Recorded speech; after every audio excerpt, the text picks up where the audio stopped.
How's your week going, Retro people? My name is Brad, this is Retro Style Spotlight, and this is your news, notes, history, and retro games to play for the week of March 1st, 2016. And this officially marks the 1 month anniversary of RSS. Thank you to everybody who watches this show, gives us feedback, posts comments in the comment section below. We both very much appreciate it. This show actually surpassed our expectations for what it was going to be. So Jason and I very much thank you for the support. This week's tutorial on the Unbroken Software Studios YouTube channel was Game Boy and Game Boy Color through Retroarch with a little bit of extra flair. Subscribe to the channel if you've been missing these tutorials and need help in configuring your setup. Don't forget that LaunchBox has a premium license as well that you can purchase for extra functionality and Big Box mode, our media PC styled front end. Time for some spectacular emulation news. After last week's episode of RSS, MAME updated its latest version from 0.170 to 0.171. A few days later, MAME UI followed suit.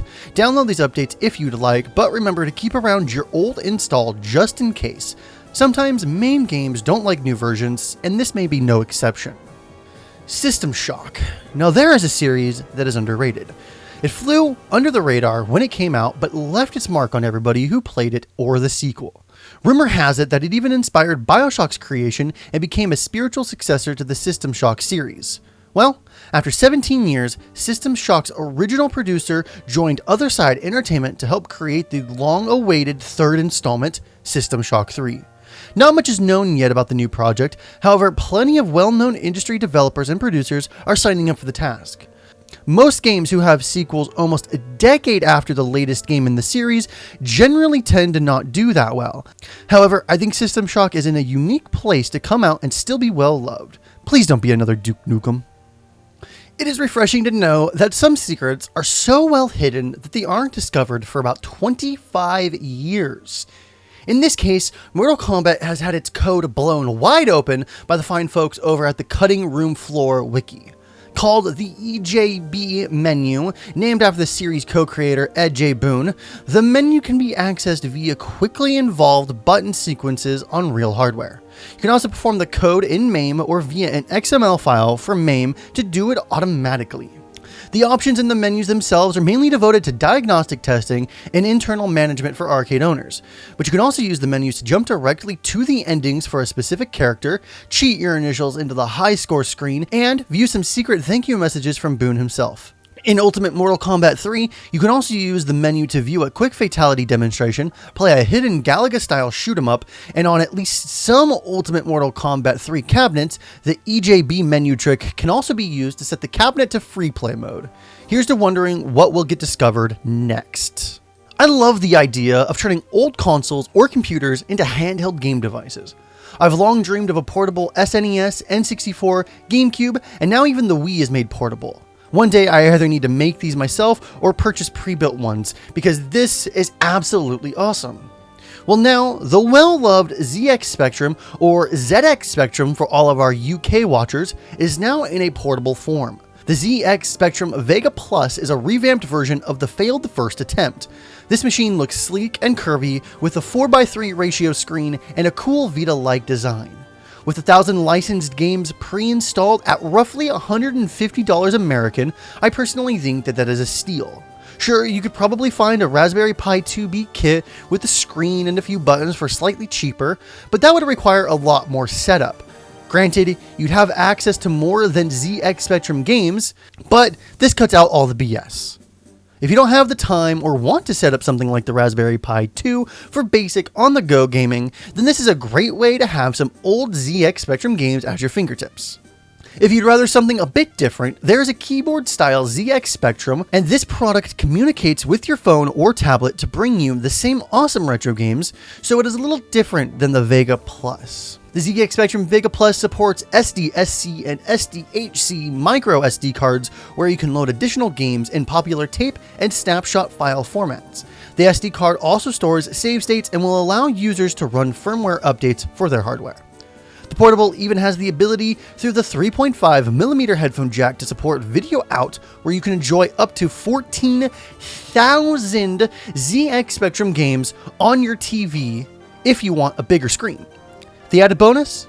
The Vega Plus has the original ZX Spectrum's creator on board. His name is Sir Clive Sinclair. The Indiegogo page states there is a month left for the project, and if you donate £100 sterling, which converts currently to about 138 US dollars, you can choose one of 3 colors and have your Vega Plus delivered to you around September 2016 worldwide. You can also donate the same £100 sterling to own, as they put it, a first production run Vega Plus in Sir Clive's classic color, black. Please keep in mind that with any crowdfunded project, that there is always a possibility that the product ships late, different than what you expected, and sometimes, in rare cases, not at all. Not that I think this product will not ship or change on you mid-production, but I do feel obligated to let users know that there are risks in anything crowdfunded, so please bear this in mind. However, I think I need one of these. Too bad I need to save up for a new car right now. This month, in 1991, Capcom releases Street Fighter II for the arcades. It becomes highly successful and is routinely listed as the grandfather of the fighting game genre. It is also credited with revitalizing the arcade game industry at a time and popularizing direct tournament level competition between players. Street Fighter II is also famous, or infamous depending on who you ask, of having over 24 different ports, variations, and inclusions in video game compilations. This week's retro game suggestion comes from the LaunchBox Steam group, of which I curate awesome retro games that you can purchase on Steam for a good price. This week's game is Grandia 2 Anniversary Edition.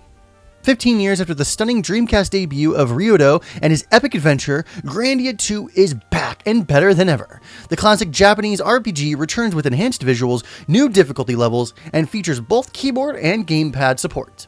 Take the role of a hardened mercenary with a heart and go on an epic adventure filled with magic, new friendships, and surprising storyline twists in search of a weapon once wielded by a deity.